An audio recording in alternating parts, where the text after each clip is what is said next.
First reading, 1 Samuel chapter 16 verse 1, 6-7, 10-13. Yahweh said to Samuel, "How much longer do you mean to go on mourning over Saul, now that I myself have rejected him as ruler of Israel? Fill your horn with oil and go. I am sending you to Jesse of Bethlehem, for I have found myself a king from among his sons." When they arrived, he looked at Eliab and thought, "This must be Yahweh's anointed now, before him." But Yahweh said to Samuel, "Take no notice of his appearance or his height. For I have rejected him." God does not see as human beings see. They look at appearances, but Yahweh looks at the heart. Jesse thus presented 7 of his sons to Samuel. But Samuel said to Jesse, "Yahweh has not chosen these." He then asked Jesse, "Are these all the sons you have?" Jesse replied, "There is still one left, the youngest. He is looking after the sheep." Samuel then said to Jesse, "Send for him, for we shall not sit down to eat until he arrives." Jesse had him sent for. He had ruddy cheeks, with fine eyes, and an attractive appearance. Yahweh said, "Get up and anoint him. He is the one." At this, Samuel took the horn of oil and anointed him, surrounded by his brothers, and the Spirit of Yahweh seized on David from that day onwards. Samuel, for his part, set off and went to Ramah. Responsorial Psalm, Psalms chapter 23 verse 1-3, 3-4, 5, 6. Psalm of David. Yahweh is my shepherd, I lack nothing. In grassy meadows he lets me lie. By tranquil streams he leads me, to restore my spirit. He guides me in paths of saving justice as befits his name. Even were I to walk in a ravine as dark as death, I should fear no danger, for you are at my side. Your staff and your crook are there to soothe me. You prepare a table for me under the eyes of my enemies. You anoint my head with oil. My cup brims over. Kindness and faithful love pursue me every day of my life. I make my home in the house of Yahweh for all time to come. Gospel, John chapter 9 verse 1-41. As he went along, he saw a man who had been blind from birth. His disciples asked him, "Rabbi, who sinned, this man or his parents, that he should have been born blind?"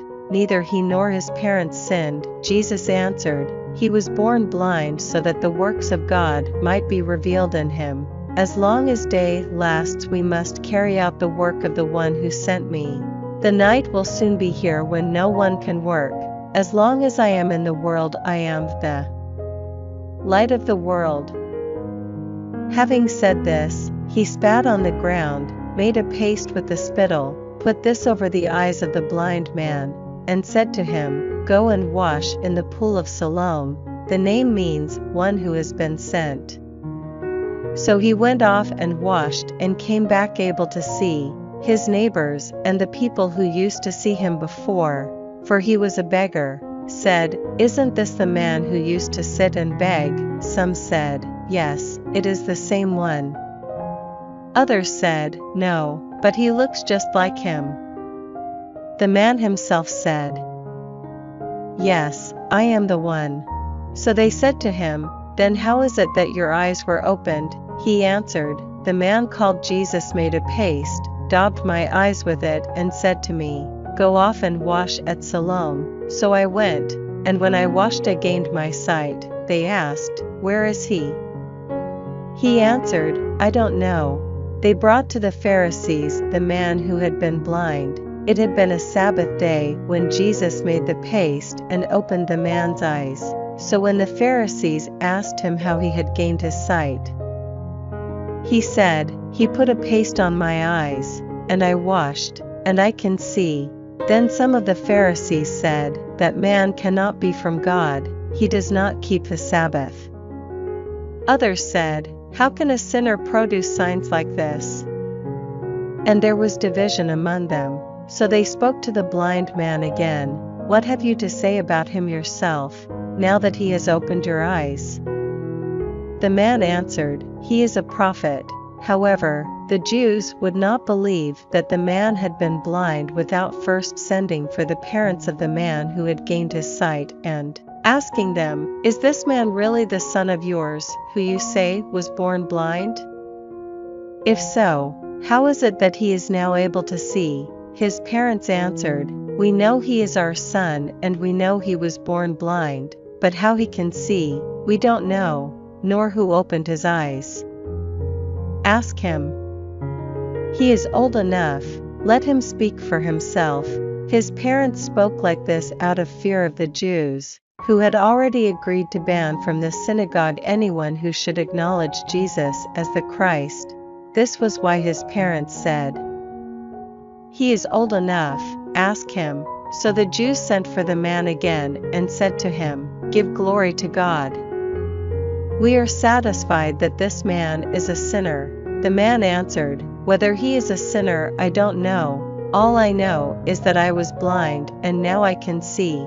They said to him, "What did he do to you? How did he open your eyes?" He replied, "I have told you once and you wouldn't listen.